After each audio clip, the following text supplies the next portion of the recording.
How many of you out there like theater? If you're driving, please don't raise your hand. But the theater is an extremely important aspect of our life. There are many theaters in St. Louis here, but there's a theater group who received 24 nominations last year, and that's something to talk about, and we're going to talk about that today.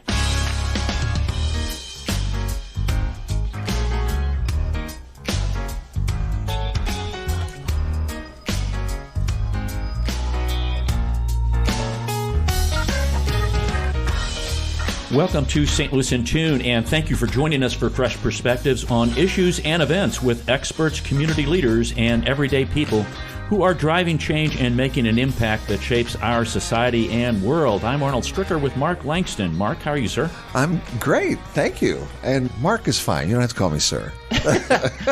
Hey, you bum.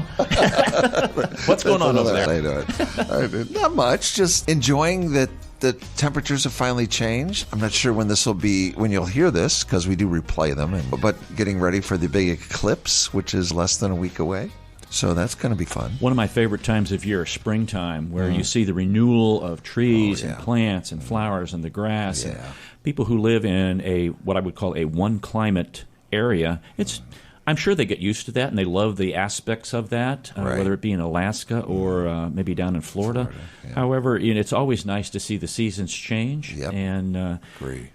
really enjoy seeing the color out right now. Yeah, the greens. Our return to civility. If you're sitting in the middle of a row of seats, especially at the theater, be mindful of how many times you get up. Proper planning can prevent poor performance. Every time you get up, you make everyone else get up too to let you by. Oh, my. Now, in a sporting event, I get it. Yeah. But like theater. Oh, I'm laughing. In like the symphony. I'm laughing, yeah. Yeah, just get the bathroom stuff done all out of the way. You're not eating popcorn or drinking soda or stuff like that. My son Michael loves the movies, goes all the time. I think he's seen every movie that comes out. It's just his thing. It's his hobby. So I go with him a lot, and have you been to a movie theater in a while? It's the cell phones, people watching the cell phones that are sitting up in front of you, and then the ruffling of the bags when they're going after the popcorn. Is nodding his head. It's theater we go to. They have the cell phone police. Oh, well, and you sit back in some lazy boy chairs, and you can order. And they'll bring your order, your popcorn and your soda or whatever you're getting. And if somebody's got a cell phone out, you just push a button and the cell phone police come. It's been rough for me to go to movie theaters lately, I have to admit. And then the talking is... yeah. And I do... My son's always, don't be that guy, Dad. And I go, no, I'm going to be that guy. I can't help it. And I go, come on, y'all. Quiet down. We're trying to listen to the movie. So I don't know, I'm adding to it or making it worse, but... It becomes another event. It does become... I know. It's not fun. It's not... Sometimes it's not fun. Yeah, I go to see the movie. I don't go to hear you talk about the movie. Oh, but the cell phones is the absolute... Yeah. And they're always the ones that are sitting in front of you. Naturally. And they don't even dim the... You shouldn't have your cell phone out. Look. No. All right. So I'm an old crabby man, I know. But if you're worried about what people are thinking or doing on social media at that time, you're in the wrong venue. Yeah, that's right. Give it a break. So if you're sitting in the middle of a row of seats, be mindful of how many times you get up, whether it's at a sporting event, at a movie. Even a theater. At the theater, at the Symphony Hall. Speaking about the theater, Gary Wayne Barker, who is a director and actor, also a professor and associate dean at St. Louis University, is here to talk to us about the 26th season of the New Jewish Theater, and it's kicked off with the play by Arthur Miller called All My Sons. Gary, welcome to St. Louis in Tune. Well, thank you so much. It's an honor to be here. Now, I mentioned St. Louis University, and you are a local, and I guess regional actor. Yes. And you've done some directing, and you started teaching at SLU 20-plus years ago as the chair of the theater department, I believe. Is that correct? No, close. I came for a faculty position, and then over time I became like director of theater, and then eventually chair of the Department of Fine and Performing Arts, which includes music, art history, studio art, theater, and dance. And then I moved to the dean's office, ultimately. Do you miss... I teach a little bit, not nearly as much as I did, and I still direct in the program occasionally as well. Yeah. What was the impetus to move up into academia the way you did to be an associate dean? I found that I had some administrative skills and that I enjoyed it as I got some positions like that, director of theater and then chair of the department. I found that it used a part of me that the classroom did not. Mm-hmm. I also found that it was drawing on my skill set as a director, like keeping a lot of plates spinning. Mm-hmm. A theatrical director has to do that. Mm-hmm. And so I liked that aspect. Mm-hmm. And then I would also say that in the administration at SLU, there really weren't people who came from an arts background. And I was eager to sit at tables that I wasn't sitting at, right, and be a part of conversations for overall university planning and give an arts perspective. And that was important to me. Doing what you've done in the theater is very similar to musicians, band directors, choir directors, orchestra directors who have this arts background. I was a band director type and retired as an administrator, that you have a different set of skills. And just like you said, I've got a lot of plate spinning, and I'm able to manage that and work with a wide variety of people. And it really just gives you do have that skill set that can be used for what I would call the greater good or more people. Yes, for sure. And we don't use this phrase in the theater really, but it's project management is the way most people think about it. And because you're dealing with a lot of different ideas, trying to get people behind a unified vision. And as a director, you also are trying to move other people along the cast towards that vision. And there's some psychology involved in that, if you will. Mm-hmm. And an administrator has to have skill sets as well. That's correct. When you started as an actor, and you've performed at a variety of venues here in St. Louis. You performed at New Jewish Theater, Tennessee Williams, Moonstone, The Rep, and a lot of other ones that before we got started you said even that don't exist yet. Mm-hmm. The move from acting to directing, you haven't done as much directing as acting, obviously, but why that particular kind of position? I don't really know that it was a conscious decision. As an academic, I started my career at smaller compared to St. Louis University. And it's a given if you are on the performance side of things that you're also going to direct. Okay. So it was an expectation, even though I wasn't trained as a director, it was an expectation that I was going to direct in the academic season. So those were skills that I had to develop. Okay. And then when I began to pursue my professional career prior to moving to St. Louis, parallel with my academic career, and then certainly when I moved to St. Louis to a much larger city with so many more options, I'm trained as an actor and I made myself available for that first. But then over time, as people saw my work, I also made myself available as a director. So in comparison, I haven't done as much directing as acting in St. Louis, but I've been directing since I got out of grad school. Okay, so these particular venues that I talked about, like New Jewish Theater, Tennessee Williams, Moonstone, Rep, etc., how, as an actor, this is a two-pronged question, as an actor and then as a director, even though you may not have directed at all of these, how does the venue change the production, or does it change it in any way? In as far as, like Shakespeare in the Park, obviously, there's a huge audience there versus maybe at the Rep, it's dark, it's still a contained, close audience. Moonstone's different kind of venue. They're all different kind of venues. Does that change the production from an acting perspective or directing perspective in any way? For both. The size of the venue as an actor has a big impact. I think about, I've performed with the Shakespeare Festival in the Park, a couple of shows, and just the sheer size, what it asks of you physically and what it asks of you vocally. They use microphones, so that's an interesting dynamic of I don't have to vocally project to make sure that the back row hears me because the microphone assists in that way. But physically, I have to be larger for the back row to be able to see what I'm doing. So that's an interesting juxtaposition.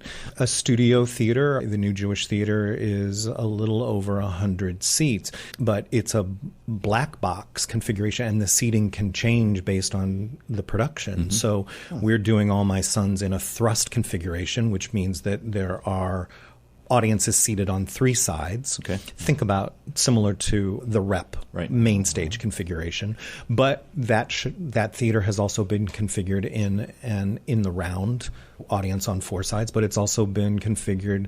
I directed a show there which was done in a proscenium, so audience on one side, action on the other side. So that changes things for an actor and director in that you've got to realize, depending on the configuration, that you may have your back to people at some times, and so you've got to keep moving, if you will, so that someone in the audience is getting a face, hopefully more regularly than not. In an proscenium, you don't really stand in a nose-to-nose configuration. You cheat out a little bit so that the audience, what you do posture-wise, there are scenery implications. Right. Yeah, Right. the venue influences all of those things. Gary, what do you prefer, a larger audience, or does it matter, or a smaller audience, that more intimate atmosphere? What do you, as a actor, what do you prefer? Or do you? I don't think I don't really have a preference. Hopefully the size of the venue is helping tell the story. And the shows that, let's say, the Muni would do, you wouldn't be able to do them at that scale in a small 100-seat black box theater without completely reconceiving the show. And so I think some people are saying to me about All My Sons that they've seen it in the past, but they saw it in a bigger venue. And that I had an email yesterday from someone saying that they responded much more to this production in part because they believe, because of the intimacy of it, where it's a little more film-like in that way, that they were really right on top of the emotions, if you will. So I think there are shows that are written that really need an intimate setting in the way films might be made for a little art house kind of theater versus the huge big IMAX or the huge Marvel comics on the IMAX or something like that. It's about this. For me, it's about the scope of what the story needs. And that would be my answer. Thank you. Yeah, this is Arnold Stricker with Mark Langston of St. Louis in Tune, and that's a great question, Mark, because I was wondering, you weren't the one doing it, but when theaters choose productions that they're going to do, they really need to take into consideration their size, the capacity, how they can arrange things, and does that fit this particular play? I've always wanted to do that, but we don't have the theater to do that, and I guess if you do it anyway, you may, my words, crash and burn, or it may not come off like you really want it to. Yeah, I think the New Jewish Theater's, which I had nothing to do with, the New Jewish Theater's production prior to All My Sons was Stephen Sondheim's Into the Woods. Well, that typically is done in a much larger venue, and they found a really interesting way to reconceive it for that small black box theater, and it won award and award and award at the recent Theater Circle Awards here in St. Louis, and it was part of because it was so fresh and innovative to take that show that would normally be quite big and make it far more intimate. It allowed an audience to see it in a whole new way. And that really, I hate to even say it like this, you have to think outside the box, not the black box, but you have to really, innovation's a great word for that. You have to, how can I pull this off and still maintain the flavor of the play and yet have people really seem to buy into that? Now, again, folks, we're talking to Gary Wayne Barker. He's a celebrated director, actor, professor, and associate dean at St. Louis University. And Gary, this is the first play in the theater's 26th season, the New Jewish Theater's 26th season, and we're coming, folks, to the end of the run of this, so if you're going to see it, you better get out there and see it, because it's over April the 7th, and as we are broadcasting, it is April the 2nd, so you have 5 days to get there and get that done. Questions about that? Talk a little bit about All My Sons by Arthur Miller. Give a little brief synopsis of it. Don't obviously give it all away, because then why do I need to go see the play then? What is it about to tantalize people, to hook them to come see this? All right, I'll do my best to be brief. It is an American classic. the play, written in the mid-20th century. Arthur Miller was looking for a story that would explore the implications of World War II. And he became aware of a real-life event that occurred in Ohio, where a factory that provided parts for airplanes, there was a great scandal that defective parts went out. And if I understand this correctly, there were military inspectors who were involved in that scandal as well. They looked the other way on things. And so it made the newspapers. And he thought, that's it. That's the story I've been looking for. And now he changed details, and he centered it around a family, and he patterned the family dynamic in terms of a husband, a wife, and two sons after his own family, which was not true about the actual Ohio event. So it's about these two business partners who are also next-door neighbors. This is all before the story begins in the play. They owned a manufacturing plant that provided airplane parts, and defective parts were sent out, and they both were tried and convicted for that. But Joe Keller, and the play revolves around the family of the Kellers, he was ultimately acquitted, and the partner went to prison. Joe Keller has two sons, both in the military. One came home, and the other was either killed or missing in action. The family, particularly the mother, refuses to believe that the son is not alive somewhere. And in the time that has elapsed, years, but a short number of years, the son who has returned has developed a relationship with his missing brother's fiancée, and now they are a couple, and the mother in particularly will not accept that, because that would be an indication that we now believe that the other brother is dead. Right.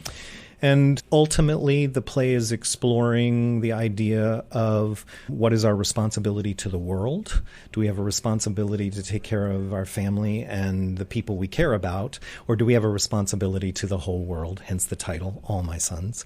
And throughout the course of the play, it becomes a question as to how complicit was Joe Keller, this business partner. Yes, he was found not guilty, but that's not the same thing as being innocent. Very interesting. I'm always intrigued at how playwrights come up with what they want to do. And you mentioned that Miller interjected his family, much like Tennessee Williams interjected his whole life into many of his plays. Is this a common theme that you see playwrights do? They insert parts of their lives into, or why do we remember Tennessee Williams doing that and Arthur Miller doing that and maybe some others haven't?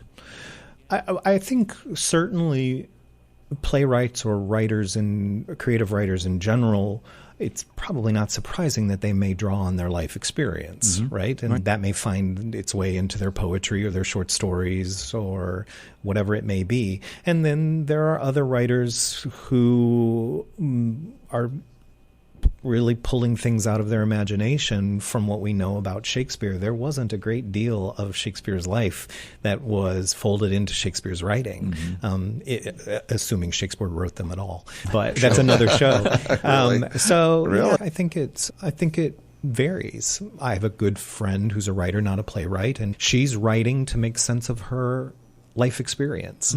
And then I think there are others who completely make things up out of just a fertile imagination. I found when I was reading about the play, some of the notes, that when they were talking about the airplane parts that were defective, I immediately thought of Boeing. Yes, that we had a talk back last week, and an audience member brought that up about, did any of us want to comment on the parallels? And I spoke up first and went, no, I don't. I actually don't want to comment on that. I have to fly. Yeah, but yes, certainly people are making connections, and all things old are new again. That's true. And it's amazing how there are problems in society that just come back around. Yeah, they're like in this cyclical kind of pattern. Yeah. Very well put. It is. And that's how I answered the question. Old things are new again. Yeah, old things are new. Yeah, I wish I could be new again. So we got a couple minutes to a break, but I wanted to let's talk about the actors in this. Some of them have never acted at the New Jewish Theater before, and some of them have. The youngster, was in the youth program there. Yeah, and some have been there before. And have you worked with any of these actors before? Oh yeah, the two actors who play the parents, Joe and Kate Keller, Greg Johnston and Amy Louie. I've directed both of them before. Greg and I have performed together before, so I have a long-standing relationship with them. The rest of them I may have seen on stage. Some I had not seen on stage and were completely new to me. Were you on the selection committee of that? Okay. All right. Yeah. So is it like a typical audition, like a musical audition? They get up and read, or you say, here's a script, go for it? Or every theater might handle this a little differently, but there are some things that one might expect. In this case, there were excerpts of the script that were made available in advance, and so people could choose to come in with that. Depending on which role they were interested in, they could come in and have prepared that to whatever level. And that way I knew they were interested in a particular role. And then perhaps I would see something and say, okay, but I'd also like to hear you for this other role as well. Yeah, okay, interesting. Yeah. I always like to, what's in the mind of somebody? What are they looking for? I think it'd be tough to figure out what role someone's going to be in. Oh, yeah. I personally, I think it'd be tough. I guess sometimes it speaks to you and tells you, but I think sometimes when it's got to be challenging, I would think. Yeah, it is, because there are so many considerations. There's the quote-unquote rightness for the role. I'm also interested in what kind of experience and training do they have, because that's going to inform how they approach something. Although it's not a given that just because you have more training or experience that you're necessarily going to be the one who gets it. But I look at that kind of thing. And then when you're casting a family, you might also take into consideration genetics. Do they look like they could be a family? Right. I had an actor that I'm a great fan of and read really well for one of the roles, but once I started making decisions, I was like, I couldn't use him, although he would have been brilliant in it, because he wasn't going to look like the person that I had cast in another role, and they needed to be related from a family perspective. Because otherwise, I think an audience, when you tell them that this is true, and then if they have that kind of disconnect from what they see, it's noise. It's noise in their head. It's a distraction from really what the play is about. Yeah, it can be. Okay, all right. Well, we're going to come back. This is Arnold Stricker with Mark Langston of St. Louis in Tune. We're going to talk more with Gary Barker, who is directing the All My Sons by Arthur Miller at the 26th season of the New Jewish Theater. We'll be right back.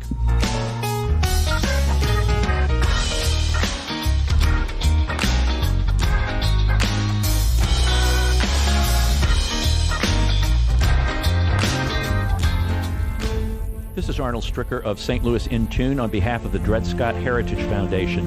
In 1857, the Dred Scott decision was a major legal event and catalyst that contributed to the Civil War. The decision declared that Dred Scott could not be free because he was not a citizen. The 14th Amendment, also called the Dred Scott Amendment, granted citizenship to all born or naturalized here in our country and was intended to overturn the U.S. Supreme Court decision on July 9, 1868. The Dred Scott Heritage Foundation is requesting a commemorative stamp to be issued from the U.S. Postal Service to recognize and remember the heritage of this amendment by issuing a stamp with the likeness of the man Dred Scott. But we need your support and the support of thousands of people who would like to see this happen. To achieve this goal, we ask you to download, sign, and share the one-page petition with others. To find the petition, please go to dredscottlives.org and click on the Dred Scott Petition Drive on the right side of the page. On behalf of the Dred Scott Heritage Foundation, this has been Arnold Stricker of St. Louis in Tune. Thanks for listening to St. Louis in Tune. On each and every show, we strive to bring you informative, useful, and reflective stories and interviews about current and historic issues and events that involve people, places, and things.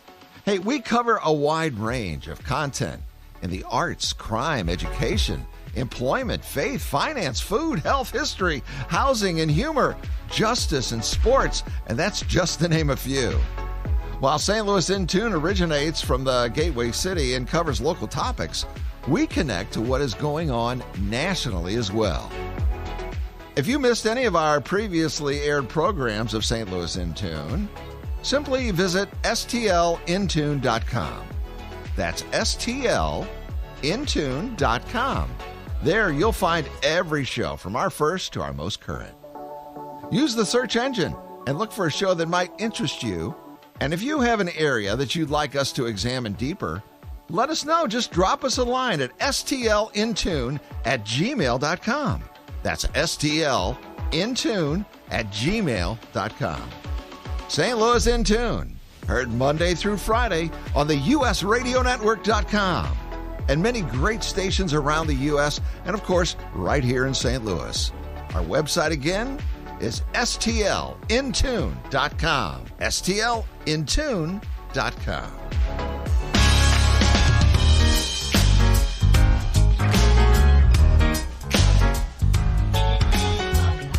Welcome back to St. Louis In Tune. This is Arnold Stricker with Mark Langston. We are talking with Gary Barker. He's a celebrated director and actor in the St. Louis area, also professor and associate dean at St. Louis University. And you don't want to miss All My Sons at the Jay's Wool Studio Theater, which is out in, where is that? I guess Creve Courish area, 2 Millstone Campus Drive. And the performance will cease April the 7th. So you have several days to get out there. Performances are Thursdays at 7:30, Saturdays at 4 and 8 p.m., and Sundays at 2 p.m. Folks, you can get tickets. Call 314-442-3283 or go online to newjewishtheater.org. And this does open the new season, though. So, right, it opened the new season. So there'll be more after this play. Yes. Yeah, many more. Yes. So, Matter of fact, they have wonderful We All list. Fall Down, starts May 30th to June 16th. I do that every day. Red, not the theater portion. Okay. July 25th through August the 11th. And then is it Trafe? September 12th through the 29th. And first I don't date, think I've ever heard Trafe. November 21st through December the 8th. So all the way through December, folks, the 26th season.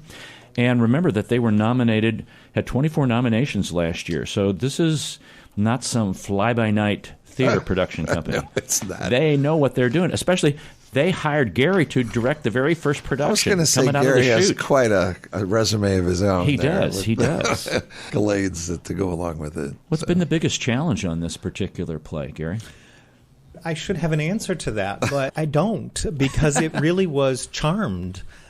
From the initial design meetings to the rehearsal process. I was telling a friend yesterday, I was like, this really was a very charmed experience. So there weren't major pitfalls or hurdles that had to be overcome. It's really been delicious. But I think that speaks, though, to, okay, hey, we need a lighting person. Oh, we need a sound person. We need a set person. We need a costume person. And people that are doing that who are of high quality and know what they're doing. They've been in the industry. And I don't know if you had any say in who those people were, or whether that was done ultimately from the theater director. That really helps. It's not really a supporting cast. It's, hey, you're arm in arm with them. Yeah, 100%.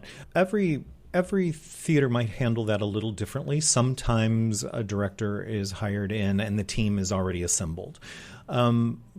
What I've experienced more is that the director may be one of the first people hired, okay, and then they are consulted into who they might want to work with, who they think would be good at the particular needs of this show.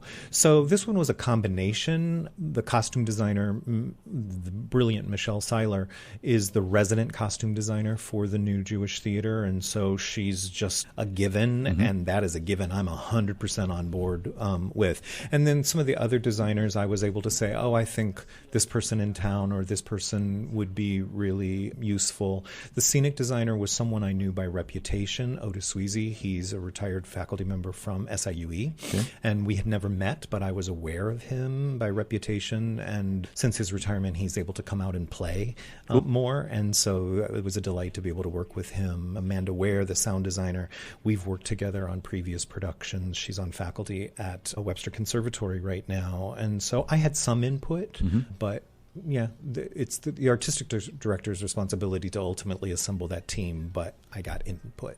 Is the theater community I'm speaking of the actors and the scenery people and the costumes and sound people, is it a small community in St. Louis? I don't want to say a medium-sized, large. In comparison to, like, obviously Hollywood, that's a whole other deal. But it's like St. Louis is a big, small town where you run into people, or I know that person over there, or they've done this work over here at this theater, and things like that. Yeah, it is that. Do we have the depth of bench? I shouldn't use sports references.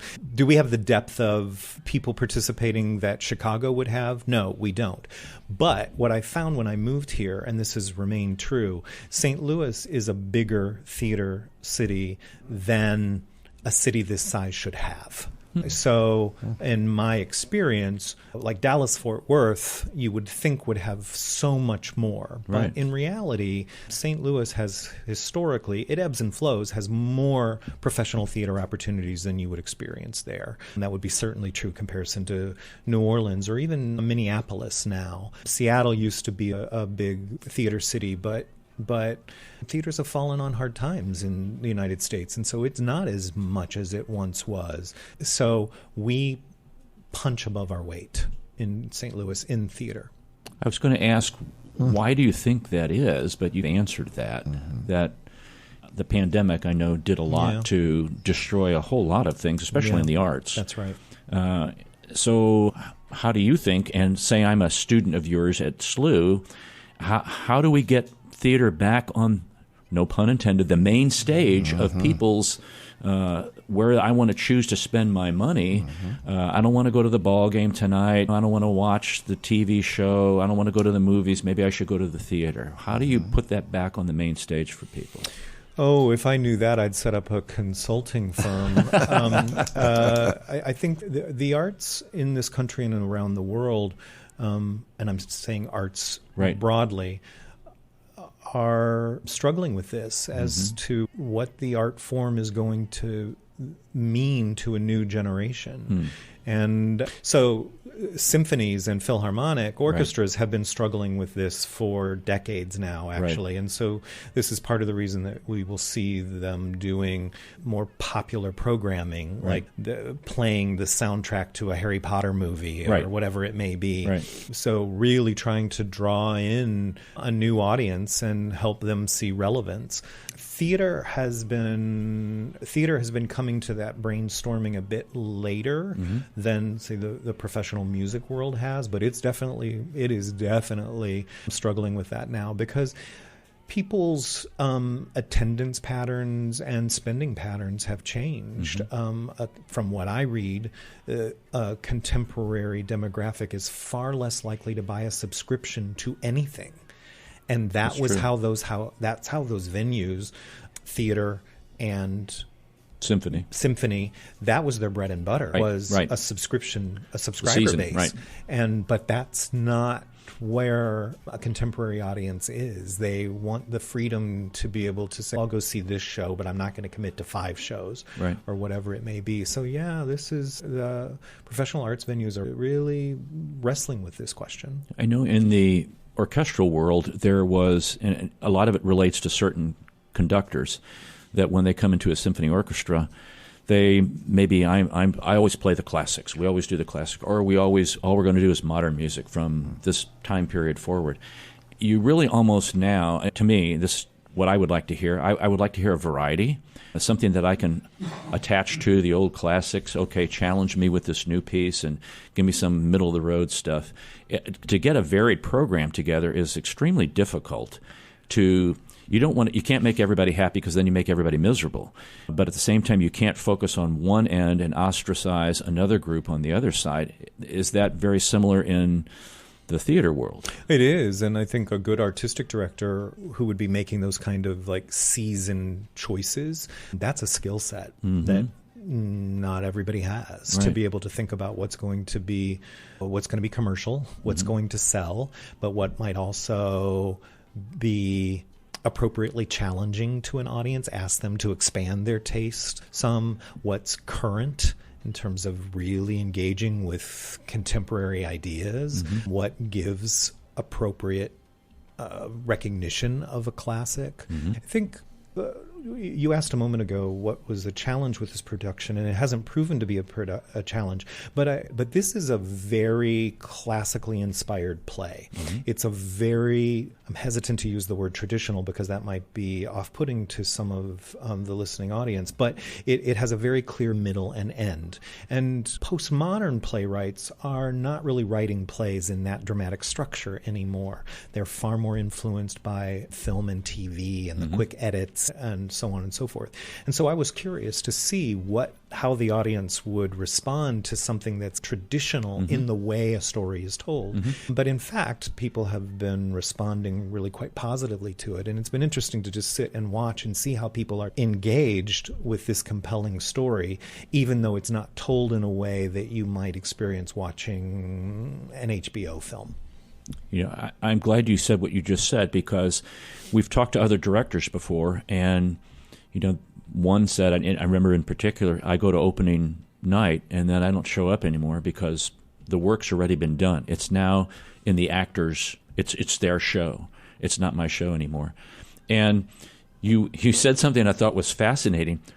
You're not watching the actors, you're watching the audience to see what the response is going to be. How many times do you, or have you in your directing, seen the response of an audience and go, that's not really what I was anticipating, it's not what I really wanted, we're going to tweak the show a little bit to, have you done that? Or not in professional theater. Okay. Once opening night occurs, my job is finished, and it really would be inappropriate for me to come back in and reconceive something. If you're at a theater, and this would be a larger theater with a longer run, while you're still in previews, you're getting that audience response, and so it's still appropriate to do some tweaking. But once opening happens, it's really not appropriate to go back in and tinker in that way. The most I might do is give a note to the stage manager and say, oh, wow, just please remind them to keep their volume up, that all of those bodies are soaking up sound. Gotcha. And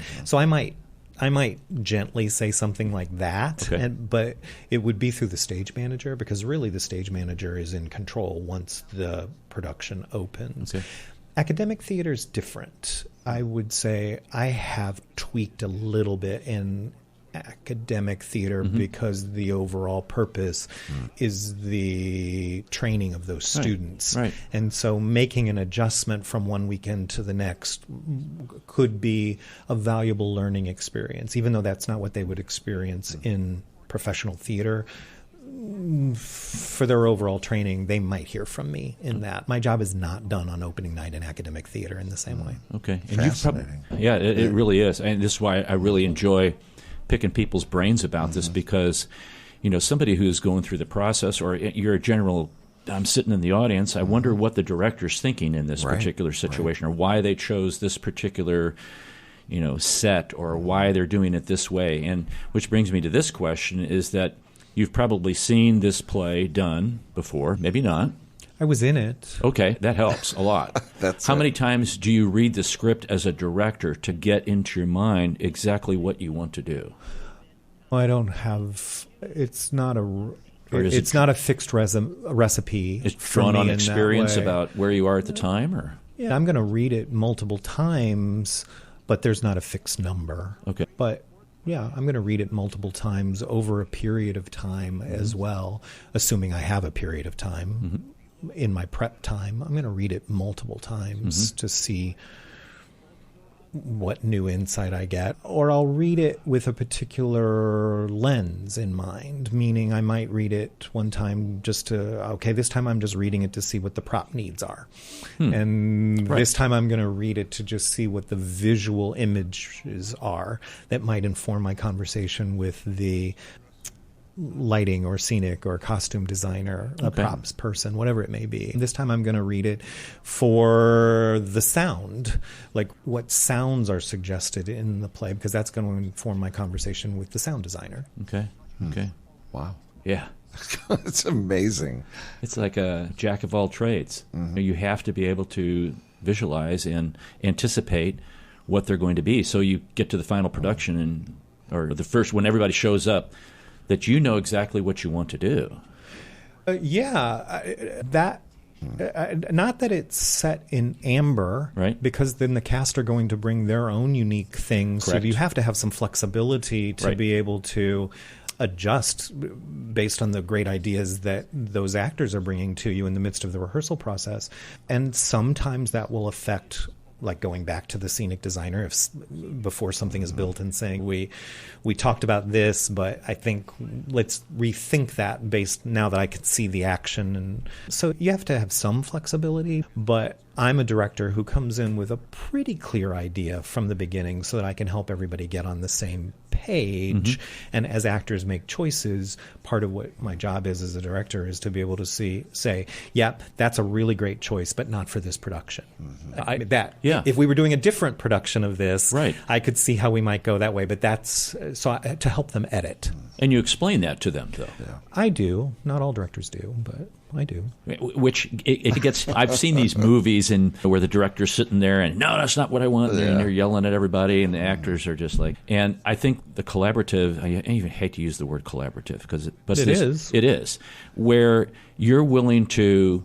Yeah, that's a great idea. We're going to incorporate that. Or like you just said, yeah, that's a great idea, but it doesn't work for this particular play. Right. I think that's an openness that I sense a lot of people who are in positions like yours, at least this is my perceived thought, is that they don't like that. They don't like being I'm the director. You don't tell me what to do. They have this prima donna, but that's more of a stereotype I guess I have of that. That's not been my experience in the theater. And that's great.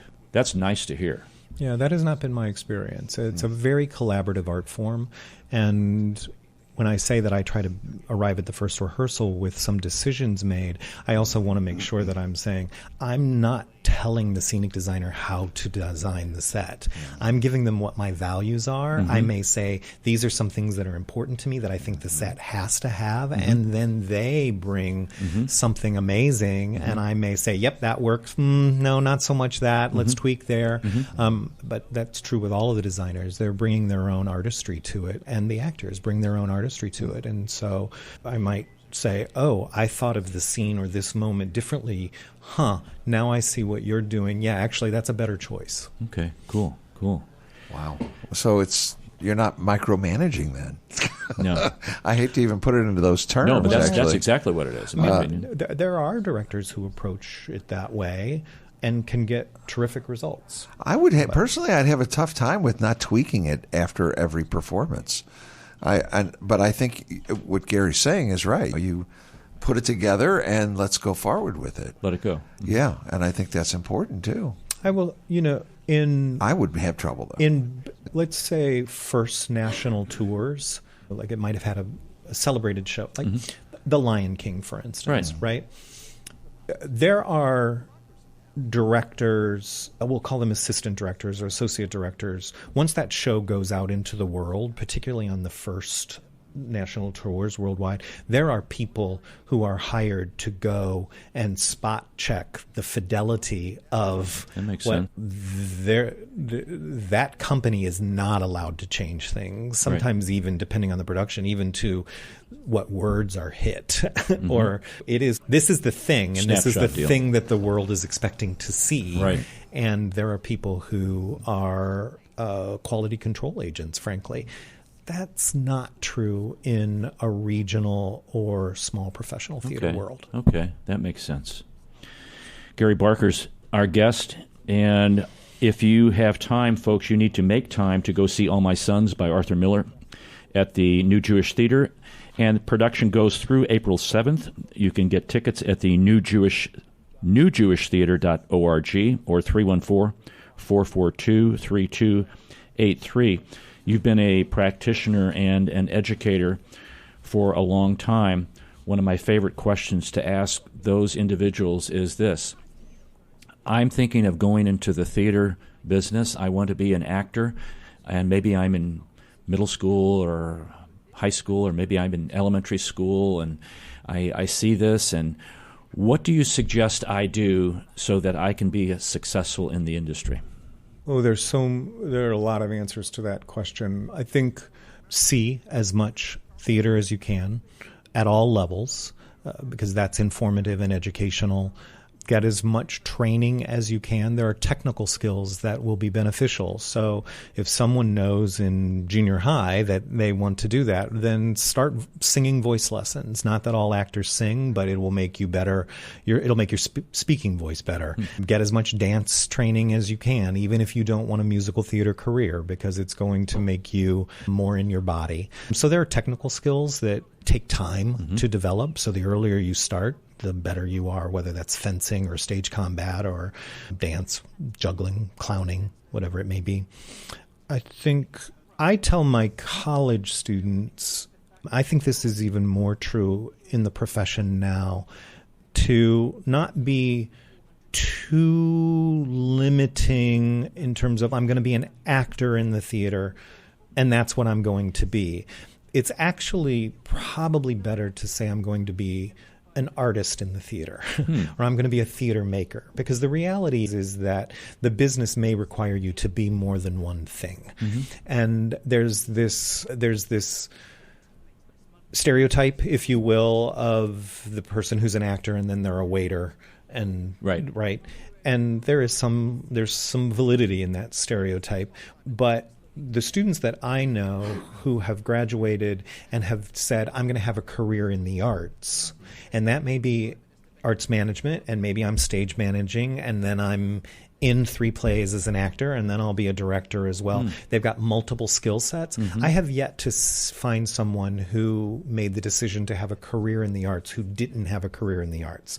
I've got a lot of students who decided I'm going to be an actor who have not been able to solely support themselves from that alone. So I recommend a sort of ecumenical approach to thinking about what a career in the arts would be as opposed to an acting career. It's fine to have a priority and say this is the thing I like the most, but it's unusual for somebody to be able to do that right out of the gate. Well, that's great words of wisdom. Oh, yeah. Those are great words of wisdom. Oh, yeah. I would love to compile all these things in the musicians, the artists, the theater people that we've talked to, and put it in one show and say this is. And they say very similar things. It's very similar things, and it speaks to your professionalism and the level at which you have achieved. Because when you are successful in the business, it's by a lot of hard work. Yeah, it just doesn't. Somebody doesn't come up to you and say, "Hey, I want you in my play," or "Hey, I want you to direct this." They don't walk off the street and do that. And one more thing I'll add is that I also think you have to be, and this may be too much to ask of a junior hire, but eventually you have to have an understanding of why you do this. Because there will be lean times and there will be sacrifices that are asked of the people who love you and that you've invited into your life. And I find that it's not enough to say, but I love it. It actually, I think, and this reveals my own value system, it also, you have to believe that it is contributing something to the world that make those sacrifices worthwhile. Right. Well said. Gary Barker's been our guest. Gary, thanks for coming into St. Louis in Tune and talking to us today. Thank you so much. It was an honor to be with you. And please go see the show. Please see the show, All My Sons by Arthur Miller at the New Jewish Theater. It is playing through April the 7th, and you can get tickets at 314-442-3283 or online at newjewishtheater.org. Wow. Yes. I want to go. Yes. Very intimate theater, too. Be very fun to see. I want to encourage people to go to our new website, stlintune.com, stlintune.com. And, Mark, we have a word for the day. Oh, okay. Usually I can't even pronounce them. You can do this one. Okay. Kismet. Kismet refers to a power that is believed to control what happens in the future. It is synonymous with both fate and destiny. So it was Kismet for our guest to show up here today and talk about theater. And it's a musical. And it's a musical, right? Okay. Kismet is an old musical. So there's a musical named Kismet? Yes. Oh, okay. I would have never known. So there you are. Yeah. So you have any days of the day? Yeah, there's a couple. It's National Reconciliation Day. Oh. This is where, especially as we get into the election season, yes, we have a lot of reconciliation. Yeah, we have to. You would hope anyway that they would do it. It's National Ride Your Horse to a Bar Day. Okay, that's probably goes way back. Yeah. It probably goes way back. It depends upon which part of the country. So when Arthur Miller wrote his plays, yeah. Yeah, when he lived in Wyoming. Let's see here. Yeah, National Reconciliation Day is interesting, almost like the Day of Atonement, I guess. Every day needs to be National Reconciliation Day. Wouldn't that be nice? Yeah. That would be great. National DIY Day, do it yourself. Okay. Do you do any of your stuff? I do, yes. Do a lot of that kind of thing? After you look at YouTube, then you know how... YouTube has been... It's very beneficial. Quite a tool. Yes, especially if you're doing some home improvement kinds of things. It is happening well. And, of course, Autism Acceptance and Autism Awareness Day. Is going on, too. Okay. Which we should all... And I have many more, but those are just a few of my favorite ones. Okay. World Party Day. To some people, that's every day. Who knew? I know, right? Okay. Well, I just have a couple of quick humor things to lighten everybody's day because we all get too serious in life and we need to lighten up, folks. You think? So now remember, Easter happened just recently. 10 kids can pick up 5,000 eggs in a yard the size of a football field in 10 minutes, but it takes them 3 months to pick up 5 toys in a small bedroom. Boy, that's so true. In a packed elevator, everyone's silent. They normally look up. They don't talk to each other, look around, or do anything. My stomach says, I will now demonstrate the mating call of a whale. Oh, my gosh. Speaking of elevators, my wife and I got stuck in an elevator, and when we got home, we told the story to our kids, and they looked at us and said, oh, did you get out? And my wife and I looked at each other and made a pact to go ahead and start drinking away their college fund. I think that's all right. And apparently, exercise helps you with decision-making. It's true. I went for a run this morning and decided I'm never going again. So it's important to respect people who wear glasses. They paid money to see you. Yeah. Yeah. Oh, that's good. And lastly, instead of a sign that says, do not disturb, I need one that says, already disturbed, proceed with caution.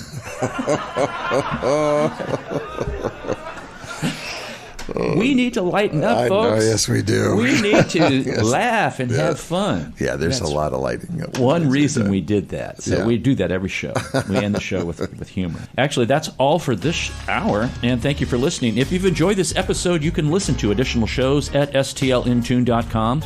Consider leaving a review on Apple Podcasts, Podchaser, or your preferred podcast platform. Your feedback helps us reach more listeners and continue to grow. I want to thank Bob Berthasell for our theme music, co-host Mark Langston, and we thank you for being a part of our community of curious minds. St. Louis in Tune is a production of Motif Media Group and the U.S. Radio Network. Remember to keep seeking, keep learning, walk worthy, and let your light shine. For St. Louis in Tune, I'm Arnold Stricker.